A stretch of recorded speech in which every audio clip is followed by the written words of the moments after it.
কি ভাবলে story over? আরে না না, welcome to weekend wickets part 2। Match শুরুর আগে it's time for players introduction.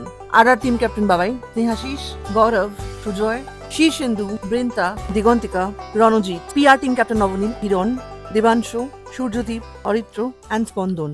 Toss জিতে পান্তুয়া রকার্সের captain Nabanil decided to bowl first. এদিকে রসগোল্লা রেবেলসের গেম প্ল্যানিং চলছে। ম্যাচ শুরু হয়েছিল রসগোল্লা রেবেলসের ওপেনিং ব্যাটসম্যান রণজিৎকে দিয়ে। ব্যাটে বলের লড়াইয়ের মধ্যে 4-6 বন্যা তো বয়েই যাচ্ছে। উল্টো দিকে পান্তুয়া রকার্সের বোলিংও কিন্তু ছিল ভীষণ টাইট। ম্যাচে সবার ইনভলভমেন্ট যাতে সমান সমান থাকে সেই কারণে প্রত্যেকটা প্লেয়ারের 1 ওভার করে বোলিং ছিল ম্যান্ডেটরি। পান্তুয়া রকার্সের স্পিনার্সদের জাদু কিন্তু আস্তে আস্তে চলা শুরু করলো, আর রসগোল্লা রেবেলসের ব্যাটসম্যানদের উইকেটস কিন্তু একটা একটা করে পড়তে শুরু করলো। আর এর top order and middle order পুরোপুরি কোলাপস করার পর টেল এন্ডার্সরা কিছুটা রান অ্যাড করে, কিন্তু ব্যাটিং বিপর্যয়ের পর রসগোল্লা রেবেলস আর পুরোপুরি ফিরতে পারেনি। তাই তাদের নির্ধারিত 10 ওভার তারা ব্যাট করতে পারে না। তার আগেই অনলি 68 রানে অল আউট হয়ে যায়।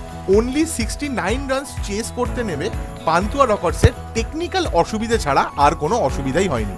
7 ওভার 4 বল খরচা করে পান্তুয়া রকার্স নিজের প্রয়োজনীয় 69 রানস মাত্র 1 উইকেট হারিয়েই খুব ইজিলি তুলে নেয়, অ্যান্ড এর সাথে এফসিএল এর প্রথম চ্যাম্পিয়ন টিম হয় Pantua Rockers. And runner up for Rasgulla Rebels. Hope তোমরা ব্লগটা এনজয় করেছো। Thank you for watching. দেখা হবে অন্য কোনো গল্পে।